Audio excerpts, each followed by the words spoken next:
The Fly Fifers. This episode was sponsored by UnitedSkates.com. Skating in Scotland. Hi, how you doing, folks? Welcome to another podcast. It is me, as ever, James the Fly Fifer. And today I've got a special guest, and you can swear, by the way, so don't worry about that. So I'm going to lead into this very, very quickly. 2 weeks ago, I was organising going skating again, right? The podcast has all been about mental health and people's journeys and stuff like that. But as you all know, I'm a skater. I've been a skater all my life, and more recently getting into skate parks and stuff like that. So a couple of weeks ago, organised with Kev, the other bearded one. You've seen him on a podcast before. Let's go skating. Not done it for about a year, and we set up. We went for Tuesday night, just the other night there, and on the back of that, I started thinking, do you know, we've put the podcast, there's a link on the website now. So I was like, it's a skating page, we need to get more skaters on there. So, cut the long story short, I'm thinking I need to get skaters on there. We go roller skating at Lodenby in Glasgow.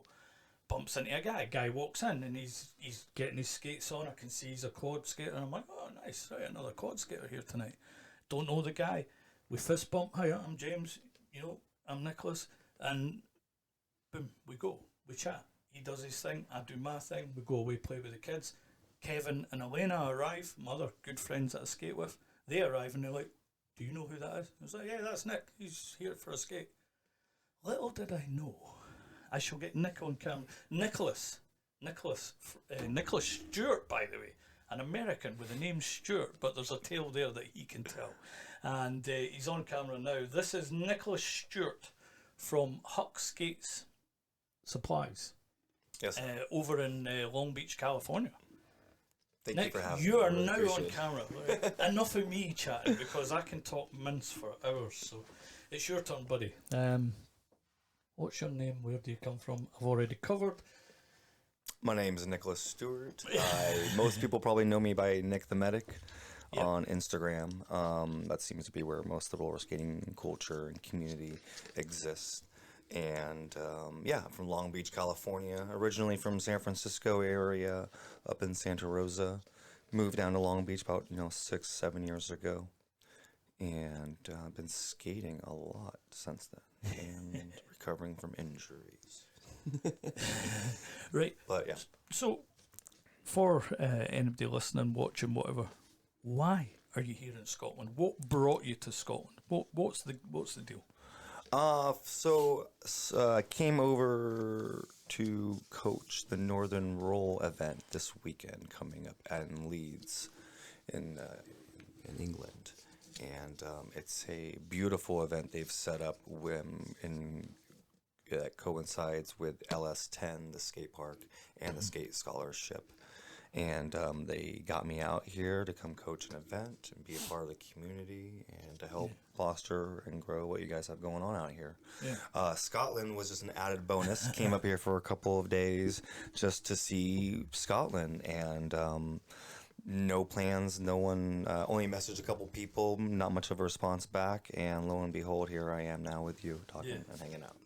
So he bumps into the Fly Fifer, fly by name, fly by nature, and I'm sitting there and I'm thinking, once Elena and that have told me who Nicholas is, I'm like, right, okay, so I'm thinking about doing a podcast for skaters, about skaters. I've organised this event with Kevin and that, and here pops this guy who's here to do an event all the way from America. Synchronicity, my friends. This is what's been happening a lot of late. And I hummed and I hawed, and I was like, fuck it, I've got to ask this guy, listen, do you fancy doing a podcast? Now he's here wanting to see skate parks, he's talking to us about skate parks, but I've got this limited amount of time. And I'm like, well, do you know what, if you fancy getting up early tomorrow, I'll run through, pick you up, take you to Edinburgh, Saughton Skate Park, and then we'll take you to, obviously, the well-known Livy Skate Park that some of Nicholas's friends have been at over the years, and been advocates and put it on the map. I mean, Livy's just got heritage status, which is a big deal for a skate park, but it is a bit gnarly. Nick's not been yet, but I'm going to take him just straight after this. Looking forward to it. Yeah. That's going to be an experience. Yeah. So we're both knackered, both a bit tired, up early. And it was a good thing that, we've chatted all day. So we're at the point now where, what we're going to talk about. We can talk about some of the things that we've talked about. I talk about these things all the time. What have you enjoyed about our conversation so far? What was one of the things that you want to bring back up? Just say what it is, and I can start going off. Do you know? I'm going to say that the one thing out of the conversations with you today have been that there's a very similar story stateside. Not just stateside, because you travel a lot, so there's a very similar story, there's a very similar pattern to skating throughout. And that has been quite refreshing to hear that, no, we're not alone here, we're not experiencing these things for the first time. They've been tried, tested, they've been dealt with, they're still being dealt with, there's still issues going on.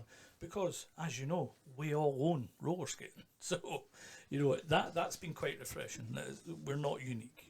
The issues that we have here are not unique to Scotland. And I think we've covered everything today. We've covered people, places, issues.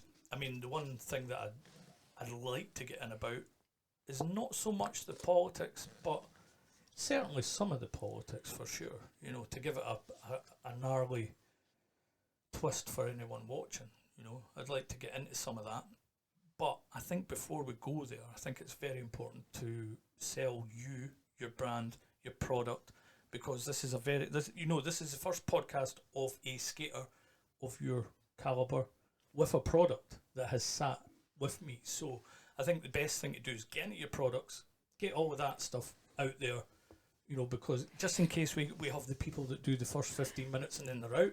So let's get the product stuff done now. Let's get the company done. You've done leads, so we know where you're going. But product, let's get into the product before they cut out, just in case. It all started with a truck. I was frustrated. I was on. There wasn't many trucks at the time. As far as I was really into grinding. I wanted to grind. I love the sound of metal on metal. I like the vibration in my feet. Goes up my legs, into my body, into my soul. I love the sound that it makes. The metal on metal. It's different than. Well, it's very similar to skateboarding. I'm hearing that grinding sound. I love that sound. So I was always after that sound. The sound got crunchy and gnarliest when it was on pool coping. And that was my favorite thing to grind, still is. I love that crunch. It's a crunch grind now. So now you have metal and cement. And it's a crunching, God, I love it. So the problem was, though, is that there wasn't that much out there at the time in our community. And we were working with CIB trucks, and they were breaking a lot of the times. They weren't. And then penny trucks. And besides the CIB trucks, breaking, the penny trucks, metal was very soft. And it was unfortunately, it was doing the job for me, but it was wearing down too quickly. So I was always changing out trucks every 6 months. And because I was back down to my kingpins, getting hung up, and it was just frustrating me. So at that time, I was working a little bit part-time with Pigeon's Roller Skate Shop, and I was going to SureGrip to pick up plates to do custom roller skate mounts. And through that, me traveling there, every week or every other week, I built a relationship and a rapport with the company, SureGrip. And after enough times, me coming in there and talking to them and hounding them about what was wrong with what was out there in the community, and realizing that they had a product that was pretty interesting, and was very intrigued by it. After trying that out, actually, hearing about their truck, which people like to call the tall truck, the one thing that I did find out was that SureGrip had access to some beautiful metal. They had the material was really nice. It wasn't wearing down. Unfortunately, I didn't feel like the product they had made was exactly what the community needed, including myself, and that there needed to be a couple changes. And after me presenting all of this to SureGrip, they decided to go forward with my ideas and my plans, and with the ideas and the changes and the design that I've made for the truck. And with the hopes that the community was going to receive it and see what happened. And I think it was a success. I feel like the community is loving the truck. We've been growing as a community since then. We've come out with a couple of different sizes. I'm just trying to keep things growing and evolving. I don't know what our community wants or needs yet, and I don't think we know. I think we're getting close. Well, there's certainly one in our small community here in Scotland where Kerry, who you met today at the park at Saughton, who has your trucks, who's learning to, do her skating, bowls, ramp park, stuff like that. But she was big on that, but she was having issues with her block. Mm-hmm. In between the trucks, but as you said, that's a plate issue rather than the trucks or, necessarily the block. It's a plate mounting issue or something like that. But anyway, that's something. That's side to side, but they are getting there because there's someone in Scotland got them. Who knows how she found out about, where she found out about them. But well, that's part of the problem. There's too many pieces though, where we have too many Legos and we don't know what to do with them, and we don't know how they fit together. And we're trying to figure it out. The obvious, the main goal, it would be an all-in-one, would be the encompassing plate that would have a block somehow built into it, but with multiple sizes or some kind of a universal system. That would be like the ultimate goal, which would be like less headaches. Yeah. But there's just so many plates out there. There's so many variations. There's so many plates that can only go so far. We've talked about distribution lines and stuff like that, in the roller skate world. And I'm starting to learn a lot of them, and cool. So we come out with this new product. It's like, so how is the community even get it though? Is going to be the big question. How do you move things around? And then yes, it's like that's a big investment, and it's just a lot. But there's hope though, and I'm starting to see it now, because I feel like most communities and industries, they do go up and down. We're learning and we're growing, and we're still trying to figure out who we are. We're still trying to figure out what to call our tricks. We're still trying to figure out what equipment is best. For the majority of people, there's always going to be people that, I love this, and I don't care what anyone says. I mean, skateboarding and BMX and inliners, they all have those people that are just like, no, I'm stuck on my ways. I'm never going to change to the new stuff. But that's fine. You don't need to. You do you. That's awesome. Keep it old school, whatever. So we're still trying to figure out what the consensus of roller skaters want and need. And here's a great example was what was her name? I'm sorry, today. Carrie. It was a great example was she was talking about her block and what kind of block I need. And Carrie wasn't sure, but honestly, Carrie's looking at like a 2-inch block. And that is very similar to like the CIB block, which is so. And apparent now our industry though, we're all in wider blocks now. They're all looking like 2.5, 3 inches now. And that seems to be like the new standard, though. It's definitely thicker than what she has. Yeah. So it's already changed. So we're kind of learning and we're growing and evolving, even since 3 or 4 years ago when those were like the number one block at the time. That's right. The disco block, the CIB block, they were all the ones that come out. Well, obviously CIB first, and then later down the line was the disco block. But something you find all the time, or I've certainly found all the time, or watched my friends doing, is interchanging. They're testing this, they're testing that, until they find what works for them. And I've seen a lot of that. I've seen them try Penny, I've seen them try Bont, I've seen them on CIB, I've seen them on Disco Block, and they're always footering about, with different things. And what I found is, like, the more mechanics that they put into these things, the more that goes wrong. That's what I've noticed through my friends using them and learning at the same time. The simpler you make that block, the simpler you make those trucks, the easier it becomes. And I've noticed that overall. I use those CIB ones. I'm nowhere near the caliber of you guys. I'm just someone that does it for fun, No, but it's important though, because just like anyone though should be able to pick up a pair of skateboard trucks and be able to so you should be able to do the same thing with roller skate trucks. Yes, definitely, Shouldn't matter. It doesn't, it shouldn't, no skill level aside, it needs to be accessible to anyone at any skill level without having a headache or being confusing, and it is. And it is. Absolutely. It's fucking confusing. It sucks. But like I said though, it takes a large investment and a big push. Unfortunately, I just don't think right now is the time. Like, I think it could have happened maybe like a year by riding the COVID bubble. It could have happened at that moment, but probably not though, because other things were being made. Everything was in back order. I don't think any new products could have been made. So really, no, I don't know. I don't know. But now doesn't seem to be the right time. Do you think, but still maybe still on the horizon. Right. Okay. Oh, for sure. No, we're definitely on the uptick, I think. So now would be the time for testing. Do you think? Do you think that's the best thing to go down and out? Let's get it tested. Let's get a product that works, and then when the time's right, we're there.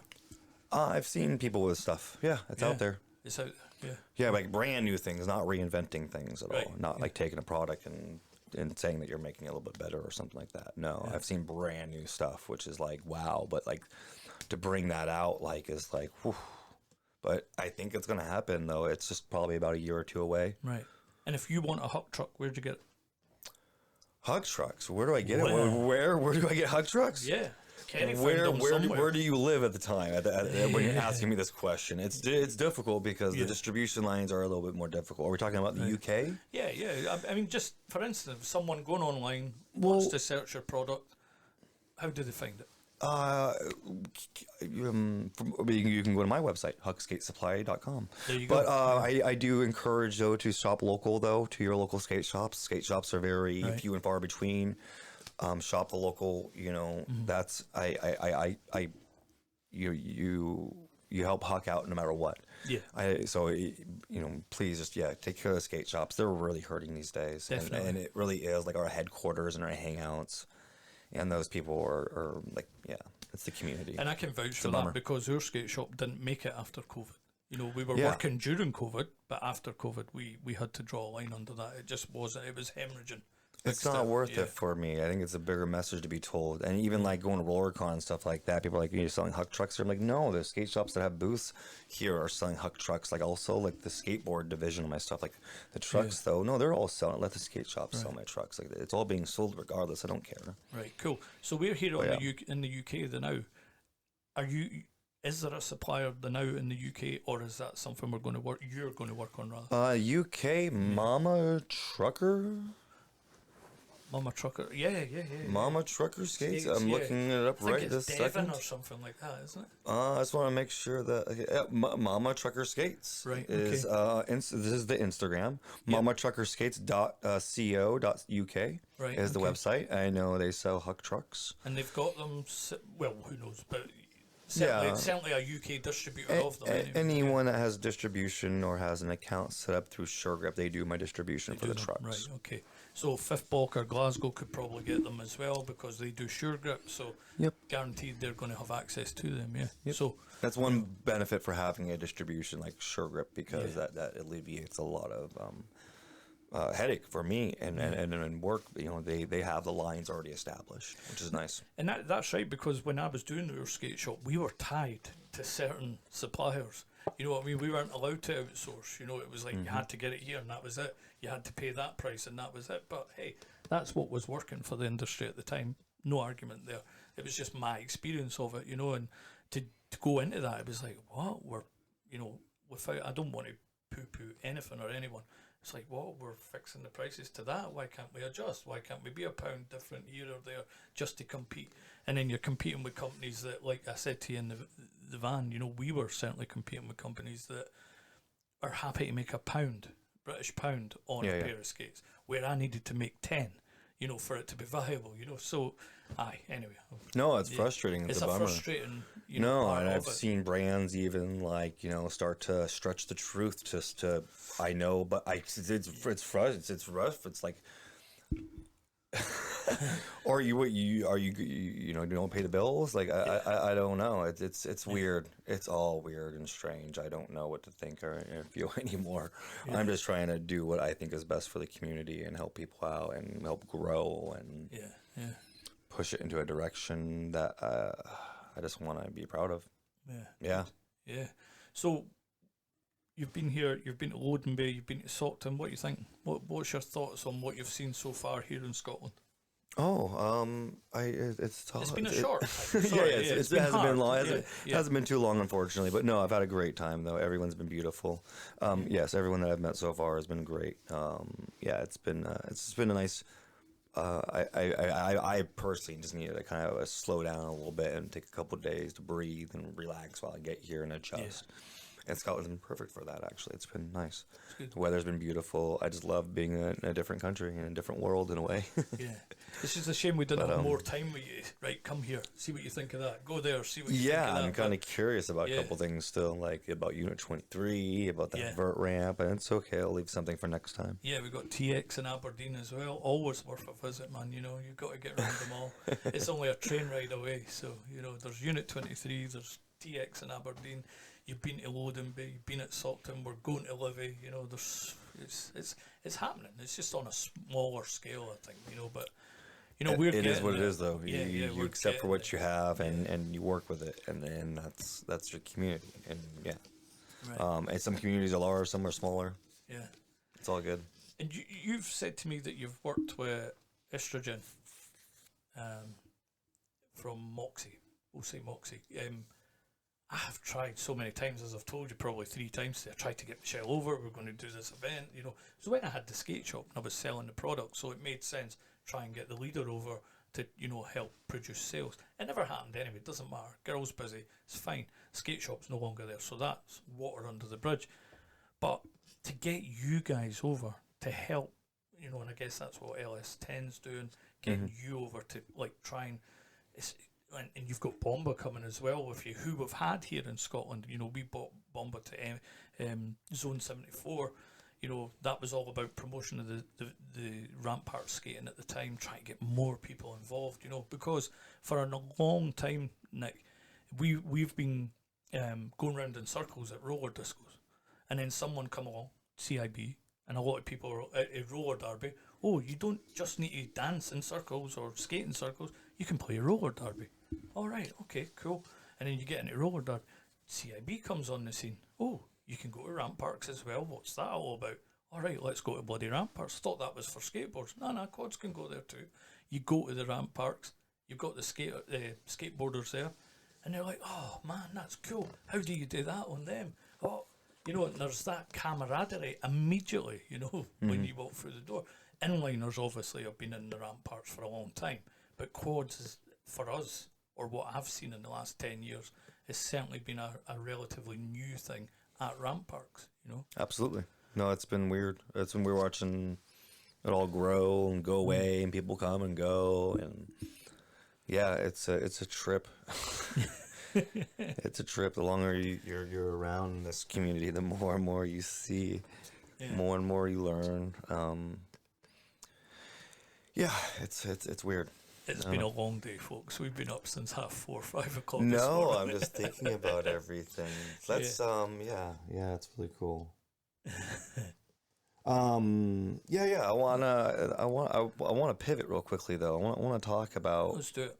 Yeah, let's talk about what LS10 is doing and what the Skate Scholarship is doing and how they're helping people with mental health through skating. Yeah. I am impressed. I'm jealous. I want to be involved. Yeah. I think this is so cool. I'm really. I can't wait to talk to people and what they're doing. I would love to start something like this up in my country. Yeah. I'm very inspired that it exists over here, and I want to use this as like a business model, or not use it, but like collaborate with and work with and mentor maybe, or be a or what's it called, be an apprentice of. I don't know. Well, but yes, I want to do all of that and bring that over to our country because I think that's just amazing. Skating does so much. So much, man. So much. And I mean, it's that, say you're in a park for 2 hours, you're gone. Bills are gone. Life is gone. Problems at home are gone. Everything's gone because you're focusing on you at that point in time. You're thinking about nothing outside of that park. You want to land that trick. You want to do that move. Everything, the whole lot of life's troubles are out the window at that point. Absolutely. And that happens the minute whether you're going in circles, whether you're ramp park, whether you're derby, you lace on your boots, your life's troubles leave the building. And I think the most important part that you've got to add on is that the person next to you is doing the exact same thing. Yeah. In their own head. Yeah. And you're both just doing your own things. Yes. And then the person next to both of you is doing their thing. And then so on and so on. Or it's beautiful. It really is its own personal little journey. I feel like it's amazing. and to hear that it's being used in that way to, it's pretty cool. Huck turned into a skateboard company inadvertently. I like telling this story too. This is all going to circle back around, I think. Yeah, cool. And this is going to go back to our conversation that we were having earlier today in the car. But, I started off with these trucks and it was amazing. And then all of a sudden one day I'm getting tagged by skateboarders. They're using my trucks on little vintage cruisers, little polarizers by Neil Blender. And I'm like, that is so amazing. Oh my God, my trucks are being used on skateboards. That's so rad. I want to make little skateboards for me. That sounds like so much fun. Like roller skating got really serious for me. You needed your own toy. I got my product. I needed to have, my outlet for my outlet. Yeah. Roller skating was my outlet, and then all of a sudden it became a little bit more serious, and just, it became what it was. Nick the Medic became Nick the Medic skater, and that was it. And like that's it was its own, that was its own thing. And I was like, well, who's Nick? Who's Nicholas? Yeah, who's Nicholas Stewart? Nicholas, so I kind of missed that, and finding that people were using my product for skateboards was amazing. I get to skate this vert ramp in Vans in Huntington Beach. There's only a small group of us roller skaters that get to skate this ramp, and it's a private ramp. It's kind of stupid. There's a list on it though. It's a legality issue, and people always kind of like, oh, well, can you get me on the ramp? I'm like, I'm sorry, I can't. But anyways, it used to be Jeff Grosso's ramp, and he gave it to Vans, and he gave it to the community actually to use, to have. And he used to skate it, and I used to skate it with him all up until his passing, and this was pre-COVID, and that was really sad for me. But Jeff always talked about during his love letters to Grosso about how the skateboard, what it meant to him, about it being a toy, and he called it a toy, and he always talked about skateboard being a toy, and how much that meant to him, and that was the soul of skateboarding, and that was like the root of it. And it was, we all do this just to have fun, just don't forget, it's a fucking toy. Relax, go have fun, and that's important to remember that. And when you get involved with something for so long, eventually it pulls you in, and you become something of it, and you lose track of sometimes what was important, and that was having fun. And just so when I found out there was skateboards being made, I was like, that's so fucking cool. I want to make toys. This is so great. And why does this all circle back around? Because it goes back to having fun. And as soon as I started making my little toy skateboards, I started riding around them in town, I started smiling again. I started being happier again. I was having fun. I was riding up to the skate park with my little skateboard toy and throwing off my backpack, putting on my roller skates on, skating the vert ramp. I was done skating the vert ramp, I'd take off my roller skates, put them back in the backpack, jump back on my little toys, take my toy back to my car. Like it's so awesome. I'm so happy I have little toys now for adults that I sell and I get to make. And it all goes back to supporting mental health and being happy. And I believe that these people and these opportunities I have met along the way have led me to this time in this place for a reason. And I'm starting to think that this is what it's about. And it's something bigger than me. It's always bigger than me. I've always realized that now. And it's really cool. It's really fucking cool. And it's like you said, it's all about being organic. Oh, yeah. And it's happening. And this is, I didn't do any of this. This all happened. This is all coming at me. I'm attracting it, or something's happening. And it's beautiful, and I'm just kind of going along with the ride. That's how I'm sitting in this chair right now. Yeah, I mean, I'm putting out there that I'm wanting to speak to skaters, and I bump into you. You're wanting the world. And you were more specific than that, though. Yeah. You wanted to speak to us specifically about. Yeah. No, but you were talking about what you've been talking about with your previous, podcast was all. Mental health and it was stuff all like mental that. health, and that's why I'm here. Yeah. I'm here for LS10, which is part of providing a safe place and providing mental health for skaters, positive mental health, and here we are. And that's weird. Yeah, it's totally weird, because the connection between it is, unless you have. I'm gonna go back a bit. What we battle a bit in Scotland is I am 52, sorry. technically 48 because I'm going backwards for 50. That's my right to think that way. But anyway, that's a family joke. So I'm 52. I started skating years ago when I was a kid. I had family. We left it aside. We didn't do skating. I got back into it in my late 30s. I found people roller skating again. I was like, wow, I did that when I was young. I was alright at it when I was young. I didn't like any mainstream sports. I didn't like football, anything mainstream. I couldn't get into. I didn't like. Put a pair of roller skates on me though. I became this different being. There was a guy that didn't mind exercise. There was a guy that didn't mind rowing for like 4 or 5 hours. That soon became a full day. Now, mental health was an issue for me because I was a heavy drinker. And that was due to childhood trauma. You know, I had issues because of childhood trauma. I've spoke about that on the podcast many a time. But anyway, getting from that, I was a heavy alcohol user because of the childhood trauma. Here comes the alcohol to dull out life, dull out the pain.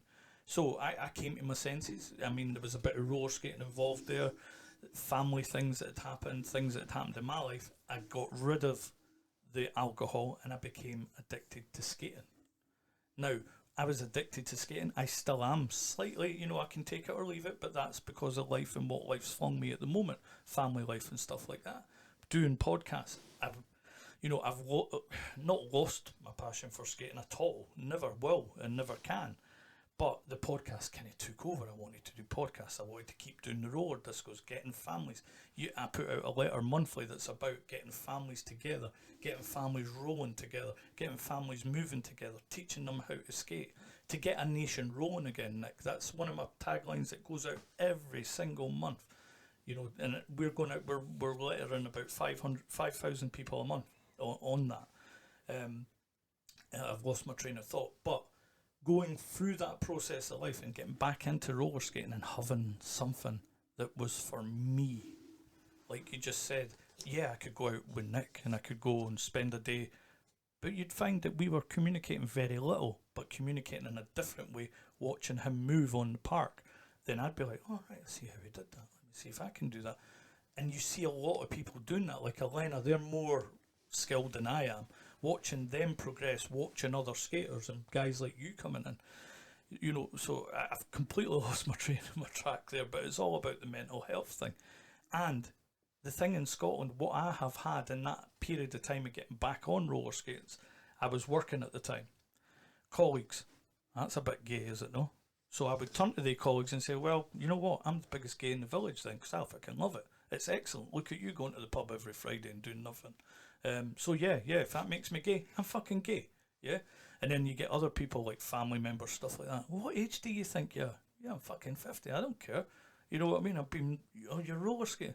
Do you know what? I have never felt better fucking roller skating since I was 40 to 52. What a fucking life I have had because of roller skating.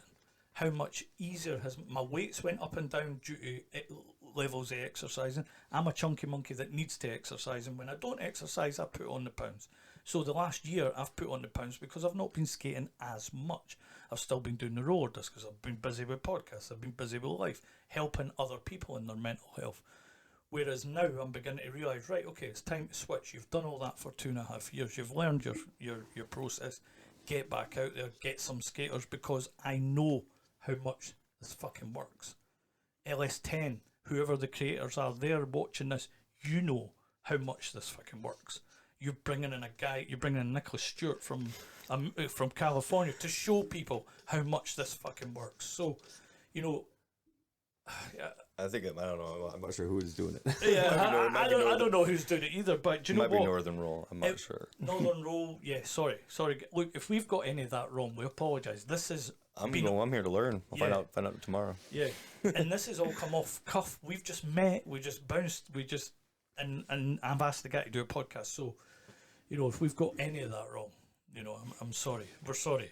So, LS10, Northern Roll, that could be like a community interest company or something like that. So, in this country, you've got things called a KIC, community interest company, where you set that up, and some of them are not for profit, some of them are just like, it's all about the community. So at that point you can then chap the door for funding, and you know, and I'm guessing that there may be something like that. They might be a community interest company. They might be whatever. I'm guessing that that's where they've got a bit of funding through the door to help promote mental health, all of that. I'm guessing. If not, if it's not the case, we apologise. We're just, we've only just met. I've missed out on a lot to do with skating because I've took that year off, that hiatus. I'm going to get back into it big time. And meeting you has been that drive, that push, that, you're heading in the right direction, because only thinking it the last couple of days, what we put out there definitely works, buddy. It definitely works, because you were put in my lap. Not in my lap, you were put right in front of me saying, you want this? There's somebody, go talk to him.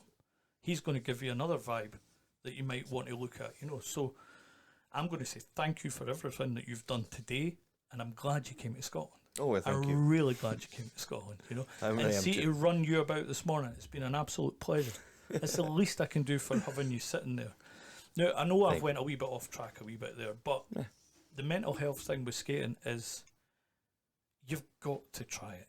It doesn't matter what age you are. Look, we're not saying at 50, wrap on a pair of skates and jump in a skate park. No, don't go that way. Put on a pair of skates. Go to a roller disco. Go down, if you see a group, search your local group. If you type in roller skating on Facebook, they all pop up. Find your local group. Go have a little roll around. See what you fancy. Then have a look at a skate park. Just go to the skate park, sit on a bench, watch what's going on. You know what I mean? Go to the roller disco, watch what's going on. Could I get into this? Have a look, start speaking to people. You start speaking to people, they'll tell you who's teaching. They'll tell you who's doing what locally. Just try. Then, what I can guarantee you, and I know I'm going to put the camera on Nicholas now, what he can guarantee you is that you will find something that obliterates life's troubles. You will find something that will help you exercise. You will find something that puts the biggest smile on your fucking face when you achieve something that you've not been able to do on those skates. And I'm talking about even so much as being able to go round in one full circle. The people I see every week, they look at me and they're like, I did it. I went round. And then you see them month after month. I'm looking at people that are now came to classes that I used to run. We called it skater size. And we just literally taught them how to skate fast. Boom, they're off. Kerry was one of them.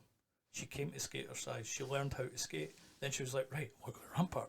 We're like, Kerry, you've only been skating 6 months. Yeah, I don't care, we'll go Rampart. Because she's the adrenaline, monkey on the end of that. So I'm all for people, families. And the oldest skater I have at a roller disco is 80. And 4 generations of his family all skate and all come to a roller disco. That's awesome. Yeah. And they used to have a rink in Aberdeen called Rollerland. But it's amazing to see when they come. They don't always come, but when they come, 4 generations of the family all rolling together. That's so cool. It's beautiful, man. It's beautiful. Sorry, right. No, that's what it's again. about. That's really what it's about. I'm trying to help grow that. It's difficult though. It is. There's a lot of pulls and tugs out there. There's a lot of people that own roller skating that make it difficult. But in all fairness, though, every community has that. Though. Yeah. Every community has it, though. In Football, all fairness. rugby, yeah. Yes, we have our fair share too, though. Yeah, absolutely. We're not the exception by any means. Right. So, but we are growing still and evolving, which I guess is interesting. So there's probably more people feel like there's probably more room to disrupt, or I don't know what word we want to use. Stir shit up. I don't know. Anyways, yeah. Sounds a bit right for this podcast. Stirring shit up. It's good. Yeah, it is good. But no, it's not a big deal though. The people. I've been told this a long time ago, and it'll stick with me forever. It's that the people that are meant to be here will stay here. The people that are not meant to be here, they will move along. Yeah, and they do, and they have, and I've watched them do it now. I've been around for long enough now where I've watched them come and go. Yeah. So the ones that truly doesn't need to be here for a reason, like for the community, for something, like they will stick around for no matter what. The ones that are just here for themselves, you will see them slowly disappear. And when they do disappear, then you go, I was right. Yeah. Yep, you were. So it happens all the time. It's just like... I mean, I see a lot of people shouting and screaming at each other on social media. No. And I've always said, you don't need to do that. Doesn't do anything. You just got to bite your lip, unfortunately. You learn patience and you learn... You learn patience because eventually, like I said, eventually they go away. But sometimes it takes a couple years. Yeah, it does. But you're right; they disappear, and they are all disappearing. You've heard me say today a few times, "I'm damned if I do, I'm damned if I don't," and that has been my 10 years owning a roller skating company. No matter what I did, I couldn't please everybody. No, you can't. It's impossible. And when I tried to please everybody, that was when I was making all the mistakes. That's making things worse. You have to make a decision, go with it, and stick with it. Yep. And not bend. When I stopped doing what other people wanted me to do, I started to thrive. The business started to thrive. The people started to appear. Correct. And then the people that were not okay with it, they'll move on. It's okay. But the other 80-90% that they want to be there. Yeah, they've and the other 10%, like, okay, but for some reason they have really loud voices though, and that's okay. You just ignore it, and like I said, they move on. Yeah, it's part of learning and growing and patience, and I'm learning. I would say I was probably Nick, about 3 years in when someone come to me and he says, James, because I did argue, because I was like, hey, don't attack me. I've got broad shoulders. I'll come back at you. But I hadn't learned properly then to walk away, stop. A guy come up to me and he says, James, and he messaged me, he says, I'm watching this argument go on. And he said, look, you cannot compete with stupid because stupid is far better at it than you are. He says, stop. Let them crack on. And you're right. They disappear. They're gone. Mm-hmm. And I've stuck with that from every time I go to reply to someone. I'm like, nah. It's a hard lesson to learn, though, because they said you have to wait sometimes a long time, but it's frustrating. 10 years in. And they try to, destroy whatever they can on the way out. It's fine, whatever. Moving on is what let's it's move all about. on. Most people now, I think it's starting to, correct itself. Yeah. So this will probably go out after it. Definitely will go out after LS10 or Northern Roll this weekend. What are you hoping to bring to that? I'm just hoping to bring something to the community. I don't know what kind of community England has. Yeah. Scotland's community is pretty small too. I'm not sure how big. I'm learning a lot. Yeah. I haven't been to London or England to ever skate either, so I'm not sure what to expect. I'm really excited. Good. I'm really excited to learn more about what kind of organization they have set up and how it all works, because like I said, I want to do something like this over in my country. I talked to people in the roller skate industry and the brands about starting a nonprofit, and they've all gotten weird looks at me and saying that that's too much work and it's too much of a pain in the ass. And everyone has said it. Yeah. I want to do it more than ever now. Yeah. The fact that no one wants to do it makes me want to do it more than everyone else. I think we really need it. That's what something's missing. Yeah, there's something missing, and there's a piece here, and something's really cool can happen, I think. And someone needs to put a little bit of time and effort into it, and I think it has a big reward. I think it has a big payout for the community with it. And I like finding these big opportunities for the community. I've found a couple now, and it's pretty cool.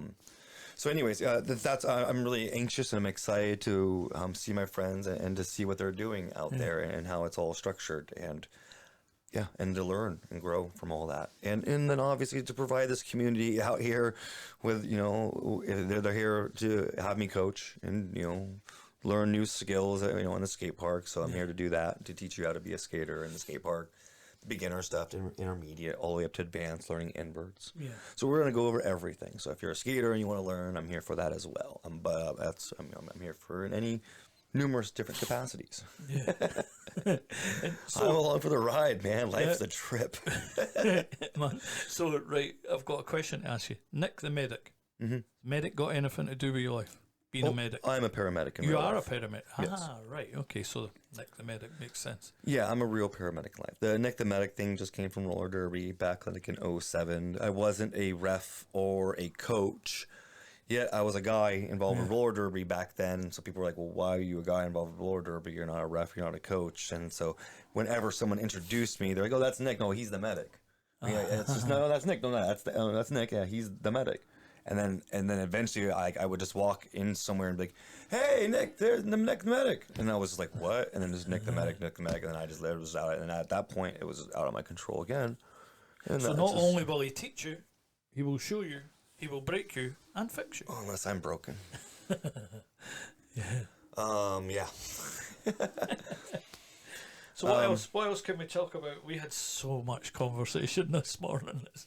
Nothing. I'm really happy to be here. I'm very grateful. I'm very fortunate to be alive even. I mean, tomorrow is my 6-month sobriety. Nice. And I'm very excited for that. Yeah. This is the longest I've ever gone. Brilliant. I'm not even the same person I was. Dude, in a year you're a different 6 guy. months ago. It's already changed. It's weird. And it's frustrating because it's like the realization that it's like, God, fuck, you got the best of me. But it goes back to more mental health though. So it's stuff that I'm working on and finding out that, you know, I've been altered in a way and didn't realize it. And then trying to improve on that, admitting it, and obviously trying to make things better. And but trying to keep a smile on your face. So what I've been doing, honestly, is just finding more toys from my childhood. Like, you know, my skating background is all hockey. Yeah. So I'm not even joking. I don't know why, but it was like a month ago. Maybe I found my hockey skates, found myself on the ice. Here I was now, being a kid again. Yeah. And my brain was starting to rewire itself and starting to trying to find, you know, where it all began. Yeah. So like I said, I'm just happy to be here, man. This is just a trip. This is so cool, and everything's been organic and kind of going with the flow. And I even told you a story about how, you know, it's like meeting someone randomly and having your adventure just being pulled into a different direction. Yeah. And there it is. It literally just happened, and it's happening, and it's all for a reason. And we're gonna find out one day what it all means. Yeah. So I mean, you've spoke about your mental health, your sobriety now. So do you want to dive into that? Sure, if you want to. I mean, are you happy to do anything like that? I mean, I don't care. We'll talk about anything. Anything, right? So, I mean, what drove you to use? I mean, it's alcohol. I'm guessing. I'm guessing. I don't know because I don't know. Nothing drove me to use. Yeah. What no happened? Childhood issues, no family issues. You know, no, issues I don't think so. I think anything you can. I think what happened, from what I gathered, from what I think happened, was, and there's never been alcoholism in my family either. And it still there isn't. And it's just, I think I just got caught in a routine. Right. And I subconsciously, I just got caught into it, and I didn't realize that it was happening. And I think I slowly became dependent without knowing it. I think I slowly, mentally dependent, not like physically, because I didn't go through any withdrawals when I stopped. Yeah. So it's kind of weird. I'm guessing physically, I wasn't physically dependent, but I was mentally dependent. Yeah. And that's what I didn't know about alcoholism. Like, I didn't realize, I have always thought alcoholism was like, it's the drunk on the fucking sidewalk on the curb, you know, who's a lowlife, who goes to AA meetings, who's scum of the earth. Well, fuck, man, I go to AA meetings now. Yeah. So it's this weird perception that society has on AA and on drunk people, and it's just like, no, they're fucking sick. Yeah. No, there's an illness, there's a disease going on, and it's fucked. Yeah. And these are all things that I'm learning, of course, going through all of this, but I don't know where I was going at beginning with, but yeah, what were you gonna say? No, I was just going to pitch in and just ask about your AA stuff. Is it? Are you going down the 12-step thing? Are you going down your own path? No. Oh, let me back up for a second. I'm sorry. So yeah, I didn't really have a So it slowly became dependent on it, and then it slowly tweaked who I was to the point where I didn't recognize who I was anymore. Yeah. I tell people that I won alcohol. I beat it. I like to win. Yeah. I like to compete. And I like to win. And in this game, I had convinced everyone that I could be drunk and not act drunk. And then I convinced myself that I could be drunk and not act drunk. And I was doing this, and I was, I had one alcohol. I convinced everyone and myself that I was okay. And once I realized that, and I did that to everyone, and last and not least myself, like that was my breaking moment. And that's when I stopped. But that's when it gets weird, because I've stopped before, and it wasn't. This was my frustration coming out, though. But the biggest problem, or the biggest like revelation, was sometime around the third month. It was sometime at some point. You know, everyone that does these 30 days or 60 days challenges, it's bullshit. Yeah, you're not doing anything. No, you go 90 days, go 120 days, and watch what happens.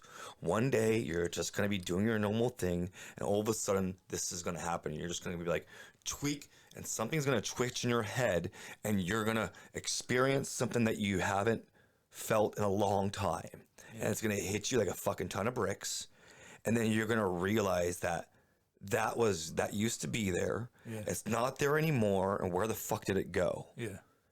And then that's when I realized I had a problem. Yeah.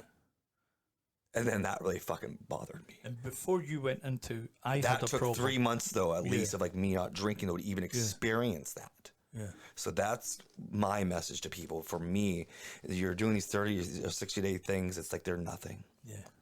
So you've gone from we got into alcohol to I got into alcohol there. So see that we, when you shut your eyes, you agree that we are all split personalities. There is 2, maybe 3 entities inside us, if you want to say entities, if you want to say souls, if you want to say whatever. I believe in a bit of a, when I shut my eyes and I don't talk, I can have a conversation. The guy sounds completely different, he thinks differently, everything. But when I open my mouth, this is this vessel now making noise, which is a different person. Now I see the only time when I got drunk, I let the other guy out. And the only time he got out was when he was fucking drunk. Yeah. So he's out there going, "Wow, thank fuck, finally, I'm out." Oh, but the fucking idiot's got me drunk, so I'm out. And I'm also fucking making a tit of myself because I'm out there, I'm drunk, and I can do fucking in, and I can climb that, I can do this, I can do that. See, that's your guy. What's my guy? Being like a ninja, trying to be like, I'm not the drunk guy. Look at me, I'm not the drunk guy. And your guy's out there doing different things. See, all of our because different he's guys been are scared of the cameras, you know, he's so scared weird. of being, no, but fucking I let him out, he'd jump on that table and go, it's our whatever Hulk version of ours that's a beautiful way to convince the Hulk version. Ourself, or what, and it doesn't have to be Hulk, it doesn't have to be angry. Yeah, and when you talk to yourself, you don't sound like what you're making, the noise you're making now. It's a different fucking dude, man. Yeah. So you, in that one little conversation, if anyone winds it back, you went from we to I. And that's interesting. That just fucking blows my mind, because you're confirming for me what I think, that there's 2, maybe 3 people. It depends. It depends on where you're at. So when people say, "Are you schizophrenic?" You're fucking right. We all are. Everyone is. When you shut your eyes, there's someone else talking. You shut your mouth, there's someone else having a conversation.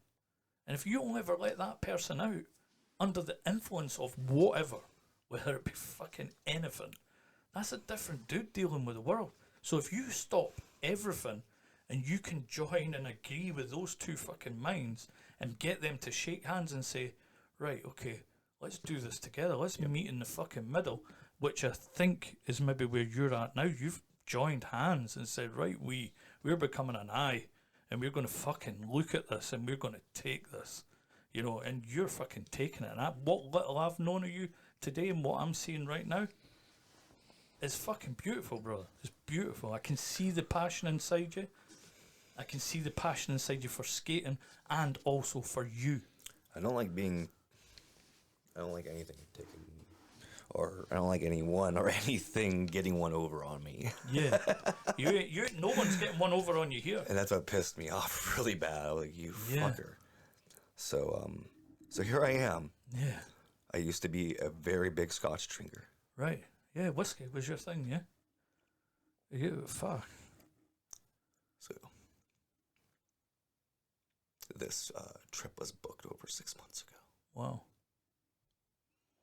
Coming to the land of fucking whiskey, brother. You see where I'm getting at? Yeah, I do. So when this trip was booked, and me thinking I was going to go to Scotland, I was still drinking at the time. Yeah. And here I am, going to walk away from Scotland. And tomorrow's 6 months. And you're not had a drop, and you're not having a drop. You're fucking beautiful, never man. again. Yeah, man. Yeah, it's part of like a challenge for me too. I was like, no, I'm going to keep going to Scotland. I didn't have to. I could have changed it. Yeah. But I was like, no, that's really pushed myself. I think my hotel has free alcohol. Sure. Out front of my room. It's in a fridge. Here, have it. It's out in front of my room. Yeah. And it's upstairs, like in front of like the door. Like there's free alcohol when you walk in, free alcohol downstairs. It's free alcohol all along the way. It's a, no. With a little honesty box, pop your money in there. No, I think it's complimentary actually. Fuck, I don't right, know. okay. I'm staying in this little boutique hotel. Yeah, I don't know. But anyways, it's just like I wanted to because I thought that this would be the ultimate challenge. I was like, no. We're going to keep things going as planned, and we're going to really test myself. And it hasn't been an issue, and I'm really proud of myself. So, Good. And here I am. So Yeah. Yeah. There's a moment. Would you say, can we just backpedal just a little bit?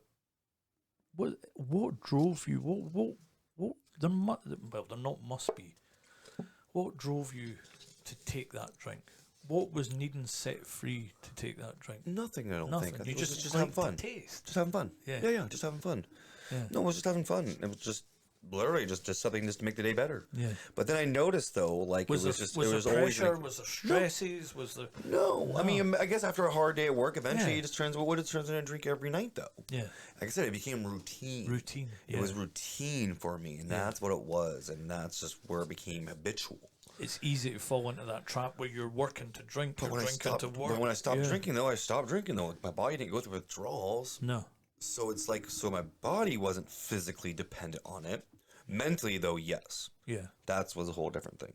But physically, though, no. So it's like I wasn't like the physically alcoholic dependent.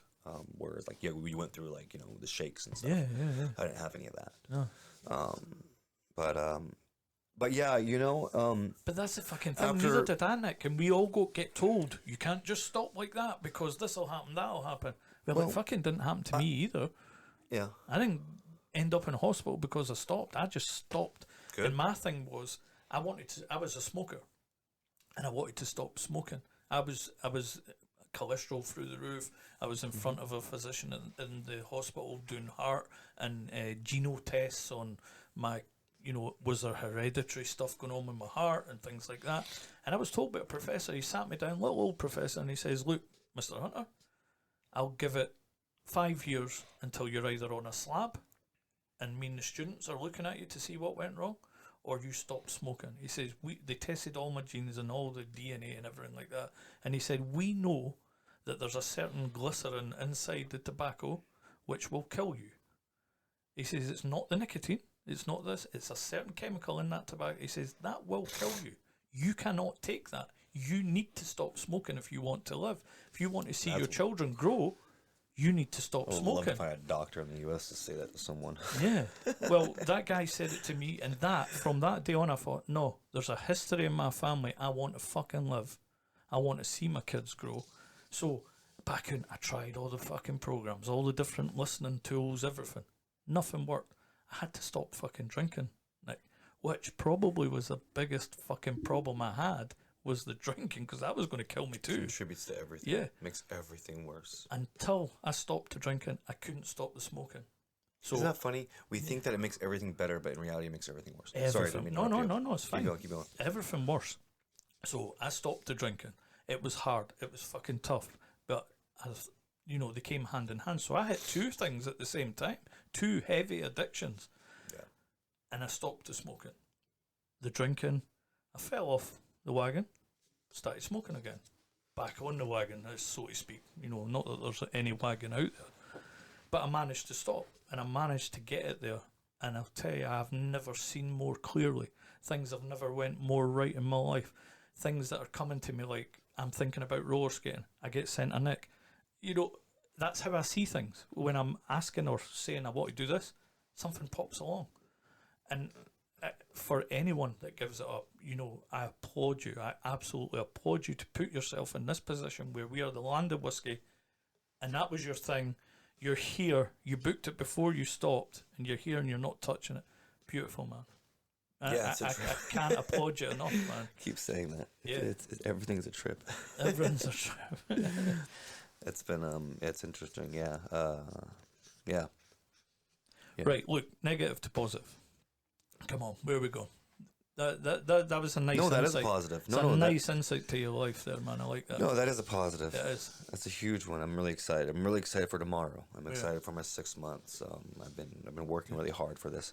You know what I was going to talk about? I was going to talk about how the first 3 months were was all my own, and I've learned now they call it white knuckling it, at least in the U.S. Right. You know, Cold turkey here. doing it all on your own. But no, not just cold turkey though, but doing it all on your own though, like with no help, like with no community, with no AA, no nothing. And I didn't do anything. And you know what it was? I kind of I'm starting to see what happened now is that it's around the 3 month mark is when the brain starts to become unfogged a little bit, and pieces start to become clearer, and your brain starts to unwind itself a little bit, so that way it can rewire. But right at the same time, though, you're trying to figure out, like who you are. I'm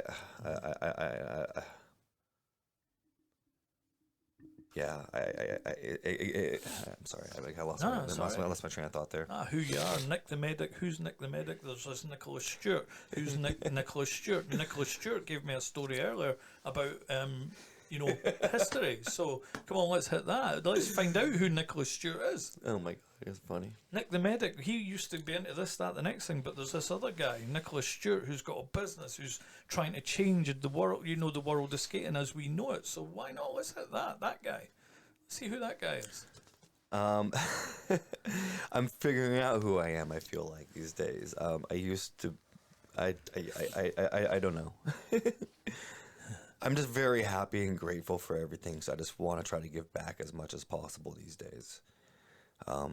Yet still have fun, but it's not about me. Is what I'm realizing. There's so much more going on. I mean, it is about me, but it's not. I need to take care of myself, of course, but. I've gotten to a certain point now where I don't want to benefit off of things. Really, I don't. Yeah. I want other people. I want a large scale of people to benefit off of whatever I can accomplish. Yeah.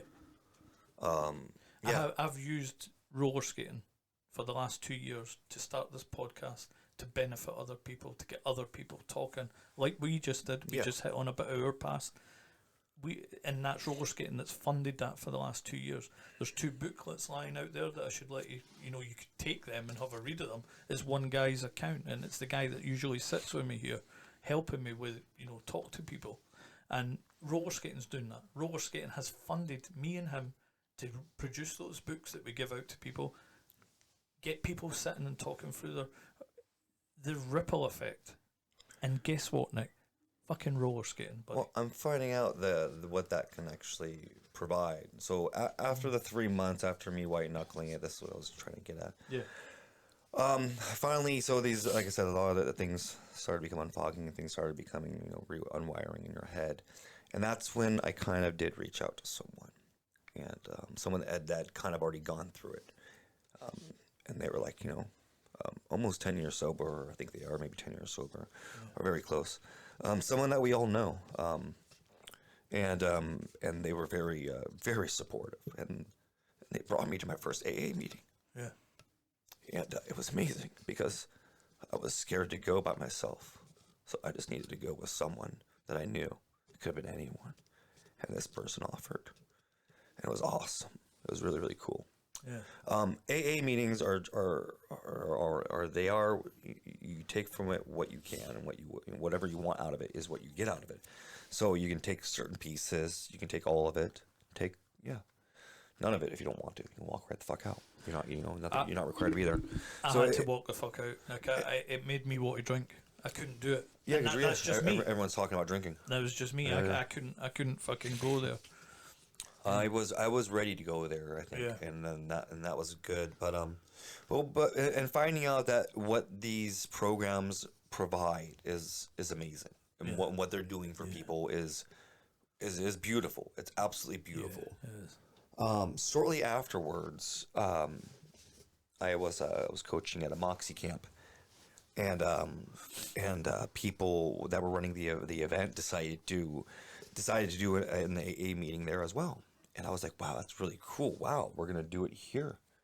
So I went to it, and some skaters were there, and it was absolutely beautiful. It was amazing. Not only that though, but I got to use. Wow. I got to use Nick the Medic in a way that I've never used him before. Because people looked at Nick the Medic as inspiration in a different light other than skating. I had never done that. Yeah.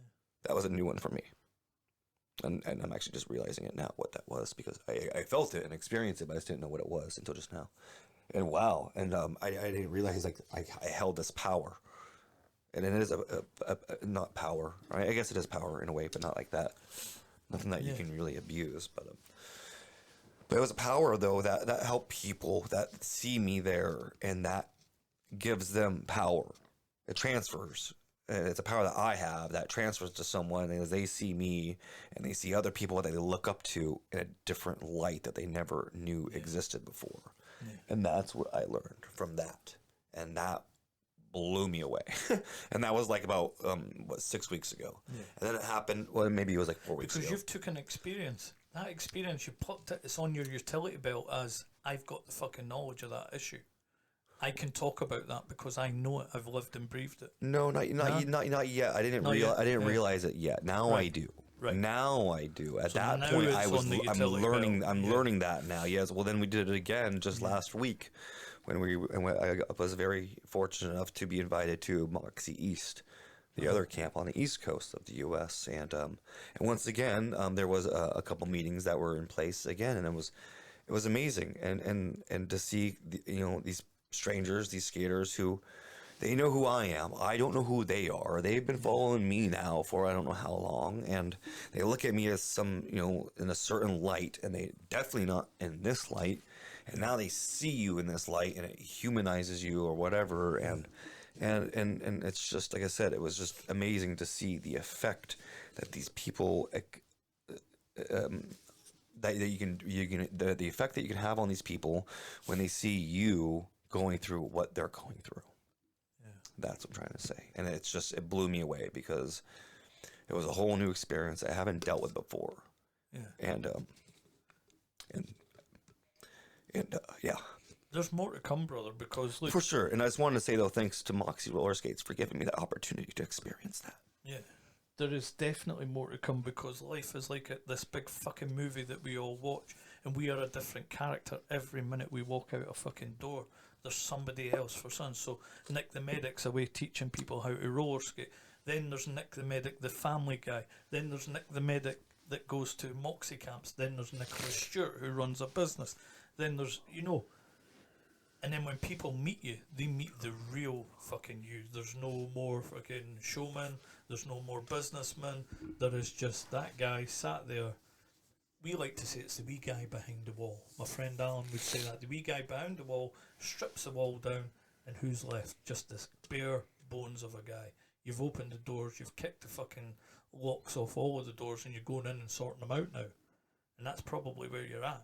You're probably fucking right. I need to take that door off. I need to go in there and fucking chuck that shit away. And only you will feel lighter. That's probably why you can fly out these fucking ramps, because you're starting to chuck it away. You're fucking launch. You're lighter now, because what happens now, you've offloaded that today. I bet you on the chain journey down the road, you're going to feel a bit lighter. I already do. It's part of it, actually. It's realizing that when you talk and communicate more, things just become easier. Your jaw starts to relax. We say your shoulders start to bag soften. Of shite thrown away. You've left it in this room. Yeah, and your shoulders start to soften once you get the bag off of your shoulders. Absolutely. Yeah, man, you're not walking with a limp now. You fucking got rid of that heavy bag over that shoulder. Yeah. There's space for more. There's space for a new thing. And I'm glad you're here chucking this at me today, because now you're going to go to LS10 and there's a whole new experience waiting. So it's like, right, that's a small bag out the door. Bring in some more. Bring in some new shit. LS10, community interest stuff. You know, how do I do this as a community thing? There's what you're going to learn this weekend. You're going to speak to the right people. Sadly, they're not going to see this till after the event, but at least now you know, right, I want to speak to whoever organised this. How does this work? You know, it's education. Oh yeah, no, it's huge. It's really cool what they're doing, Yeah. and it's a big goal in the U.S. is to become nonprofit because the way it works over there is that you can get funding and you can get a lot more donations and whatever else from businesses and corporations if you do have that status. Yes. It's just, but with that though, it's difficult to obtain. There's more hoops to jump through. But this is what I want to do though. I'm seeing the effects of this, and this is a good road to go down. Yeah. I like it. And you have to earn. Something has to fund your travel, and something has to fund all of this. So, you know, don't, you know, belittle yourself if you've got to take some sort of salary, some sort of income. Oh, This I don't though. Yeah. I don't. It's not really about that. I don't know. Yeah. I don't know. Yeah. I maybe one day. I don't know. One day, yeah. I don't know. It's not really my concern or priority. Huck and Nick the Medic has always been, you know, a hobby, or if not, you know, my Yeah. But yeah. No. But I yeah, mean, listen, if you're not earning money while you're at home, you know, Nick the Medic can come into play and earn you some, you know, cash for travelling. You know, Huck skate supplies can, you know, sort the bills back home, you know, it's things like that. And if Nick the Medic doesn't fucking travel, Nicholas Stewart's got a problem on sales, you know what I mean? So it's all tied in together, man. So, it is. It is. It's pretty interesting. I just love what I'm doing right now. I'm very happy. I'm very, very grateful and fortunate to be in this position. And, it's very humbling for me listening to you. I feel quite honoured, to be honest. I'm just learning as I go along. I have a lot going on these days, and I'm realizing that the more you can humble yourself, the more you can grow. Yeah. And the more talking about these kinds of things is, you know, I hope that someone's gonna listen to this and someone's gonna hear me and think to themselves, "Fuck, what? I didn't know." You know, I don't know. Maybe I'll make a difference. Yeah. Of some sort. Even if you make a difference to one. Oh, sure. We Absolutely. always say that, yeah. And I'm sure you will. So, Moxie. Do you want to talk some about Moxie? Estrogen? What's going on there? You've mentioned Michelle, Pigeon, all of these guys. What's the deal? Tell us what the deal is out there. What's going on with you guys? Oh, nothing. Everyone's trying to stay alive right now. It's just rough. The industry's just, the bubble has popped, you know, everything after COVID. So everyone's just trying to stay afloat. Everyone's downsizing. Right. Just trying to stay afloat. I think everything's starting to stabilize now.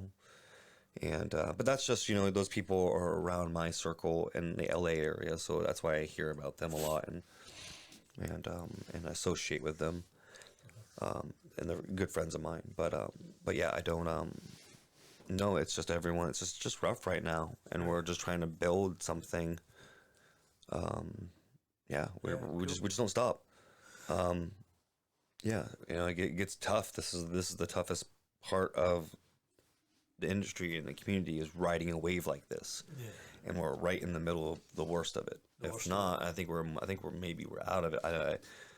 But it's part of the wave, and you have to ride the good, you have to ride the bad. You know, you stay in there with it all.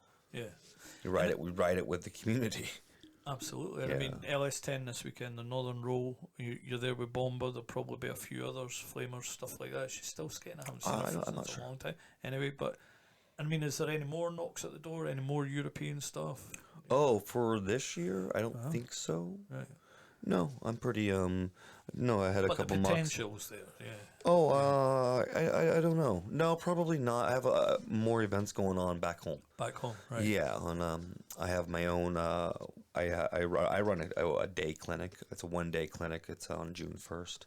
It's called the Drop and Skate Clinic. It's at the Etnies Skate Park. And then I'm also helping run Quad Cup, which is our large competition in the U.S. That's on June 28th or June 29th. I think 29th. Yeah. So there's another big event. I'm helping run that. And then the Roller Con is in July. Yeah. So RollerCon's in Vegas. That's Vegas, 4 days. I'll be there. That's the one I'm wanting to get to. I won't get it to this year, but next year for sure. There's June. There's July. I'm not sure what's going on in August. Maybe September. People probably going to be going to Spain. I don't know. Yeah, BCN. Do you think you'll make that? I don't think so. No. I think I might be done. This has been a long year already. I have a lot going on, and this next couple of months are going to be a lot of work for me. Yeah. So let me see how I feel after these next couple of months. I have a couple big events that I'm putting on, and more community stuff that needs to get pulled off, and yeah.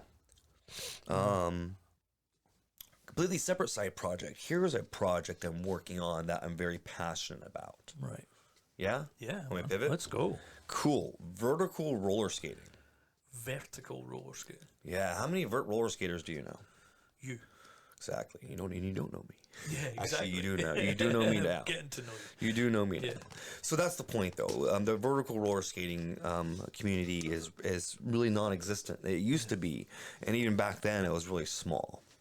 And it's something that I've always wanted to help build and grow the community. I've been a vert skater for a while. I've been drawn to the vert ramp from the very beginning, from when I first started skating. Predominantly because no one ever skated the big stuff, and that ramp, that bowl was always empty. Yep. So I was like, wow, I want to go skate that because it's always empty. Our bowl at Stockton's always empty. So whenever the big stuff was always empty. You typically at the skate parks, or was only a couple people skating it, so I could always get my run in. And so anyways, vertical roller skating. I had the pleasure and the honor of hanging out with Mr. Brian Wainwright over the last weekend at Woodward East. And vertical roller skating is definitely his baby. He started coining that term. I'm not sure if it was him. No, he didn't coin it. I apologize. Let me back up. He was definitely using it, though, a lot. And he adopted the hashtag vertical roller skating on a lot of his posts. And I picked up on that a long time ago and recognized that was being used and no one else was using it. And I was like, well, we need it. This is what our community needs. But not right now, unfortunately. So I grabbed the account on Instagram a while ago, and I've been holding on to it for at least 5 or 6 years now, till the community now, as I'm seeing, starting to grow. But the vert community is really slow and small to grow, anyways. But anyways, I wanted to really start working on this community and how do you harvest a community and how do you build something. So, with Brian Wainwright's help, with a lot of the content he has and the inspiration from his past and his present, we've gotten vertical roller skating on Instagram up and running. The first thing we did was I went out and gathered all the vertical roller skaters that I could possibly think of in the world. And they're all in one spot now. The next big step is to figure out where all the ramps are. Right. And that's another thing that we're going to work on is compiling a list of public ramps versus semi-public ramps versus private ramps, and making sure we all know what's what and what's accessible. Accessibility is the big problem with the vertical roller skating. It's hard to find a ramp. It's hard to keep a ramp. So that's just something that we need to work on, and something that I want to help grow. So another whole entire separate project. Yeah, why not work on more projects that I have too many of, and I want to help grow this vertical roller skating scene and see some of this past be brought into the present, because that's what it used to always be. It used to all be a lot of vert roller skating back in the day, and a lot of it's slowly dissipating. Surfing in and out of the bowls and stuff like that. Oh yeah. So we're just going to go back in and quickly finish off talking about the vert roller skating. That Nick mentioned, and then we've got to go because we need to get this guy on a train down to Leeds. So back over to you, Nick. Oh no, I was just gonna finish talking about we're still working on. I'm still working on just a small little project of mine, just trying to get everyone on the same page as far as vertical roller skating, so that we all can learn and grow from each other. That'd be awesome. There's a lot of accounts and people post their stuff all over the place. Yeah. There's not one central hub though for all the vertical roller skating from the past, the present, and that's what I want to see, and I think that's what the community needs to see to inspire. Right. That's all. And are you going to set that up then? Are you going to put slowly, that out there? Slowly working on it. Definitely become more of a project probably like in July after I get through a couple of these events. Right. But it's definitely on my radar, so that I want to start helping. Right. Okay. So what we're thinking, are you going to go Facebook, Instagram, all of that. Just Instagram. It's already up and running. Vertical roller skating. Right, so it can already be found. Yep. Right, okay, vertical roller skating. Yep, that's it. And this has been Nick the Medic. Yes. On Instagram, Facebook. No, nope. Just Insta. Just Instagram. Anything else out there? Hut Skate Supply on Instagram. Yeah. So it's all there. So if you need, what is it? Hut Skate Supply. Hut Skate Supply. Yep. What are you supplying? Supply. I got. What's in there? I like that. What am I supplying? Yeah. Do you know what? I'm Go to the supplying website. Fun and laughter. HutSkateSupply.com. Yeah. .com. Memories and tears. Soulless complaints. Listen, I don't know. If there's anything I've learned, people buy from people. Now this guy's just proved that he's fucking real. You know what I mean? He is a human being, flesh and blood. He breaks like the rest of us. So I can only thank Nicholas Stewart for coming on to the Fly Fifer podcast today. You can find that through UnitedSkates.com or the YouTube, the Fly Fifer podcast. It's all through United Skates, and where we do it, we've got a link from the main page to the YouTube channel, or you can just straight into UnitedSkates.com for the YouTube channel as well. But if you're looking for any bits and pieces, advice, so we've got Nick the Medic on Instagram, you've got HuxSkateSupplies.com. HuxSkateSupply.com. Just HuxSkateSupply.com. And we'll go for here, and this will go out after LS10, but we hope you enjoyed that, and I hope you enjoyed this guy. Organic. This will do. I usually have a little joyful jingle that I go out on, and it's not on this board. It's okay. Because this board I don't take away with me. This is Barry's board that I'm using, you see. I've got this board in the house for doing mobile. So it's got all my right jingles in the right places. So this one's fucked me over a little bit. Podcast, sponsored by UnitedSkates.com. Please like, share, and subscribe to help us grow.